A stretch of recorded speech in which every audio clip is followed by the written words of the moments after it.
Assalamualaikum warahmatullahi wabarakatuh. My name is Muhammad Zika Adlani. I'm from kelas 4C. Saya akan menjelaskan tentang pandangan berbasis kognitif dalam pembelajaran bahasa. Perkembangan bahasa terkait perkembangan kognitif. Semakin banyak seseorang belajar, semakin baik kemampuan bahasanya. Hal ini didasarkan pada penelitian bahwa pelajar yang memiliki kemampuan bahasa asing berada di level yang berbeda dalam hal kebahasaan dengan yang tidak memiliki kemampuan tersebut. Karena bahasa yang dipelajari dapat menentukan keaktifan seseorang dalam berkomunikasi.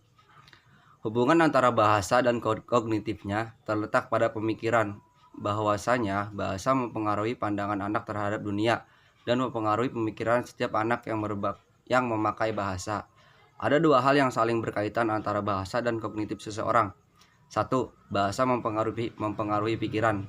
Pola pikir yang dibentuk ialah mengenai bahasa. Individu cenderung memperhatikan bahasa yang digunakan seseorang saat berbicara.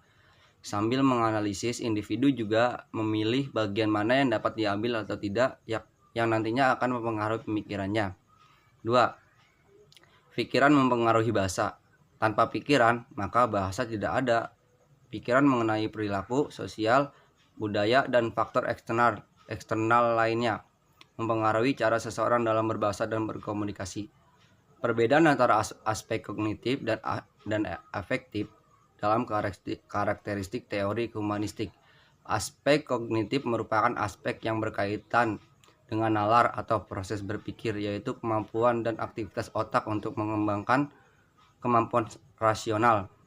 Dalam aspek kognitif dibagi lagi menjadi beberapa aspek yang lebih rinci, yaitu pengetahuan. Aspek ini adalah aspek yang mendasarkan yang merupakan bagian dari aspek kognitif. Pemahaman. Aspek ini lebih tinggi daripada aspek pengetahuan. Penerapan. Tujuan aspek ini adalah untuk menerapkan materi yang telah dipelajari dengan menggunakan aturan serta prinsip dari materi tersebut dalam kondisi yang baru atau dalam kondisi nyata. Dan yang terakhir, afektif.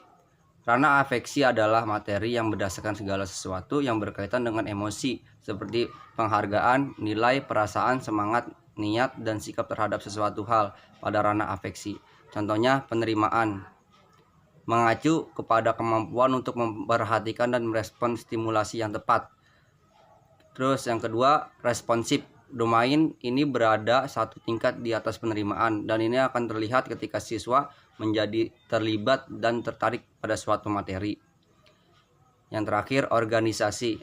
Tujuan dari ranah organisasi adalah penyatuan nilai, sikap yang berbeda yang membuat anak lebih konsisten dan membentuk sistem nilai internal sendiri dan menyelesaikan konflik yang timbul di antaranya. Sekian dari saya. Assalamualaikum warahmatullahi wabarakatuh.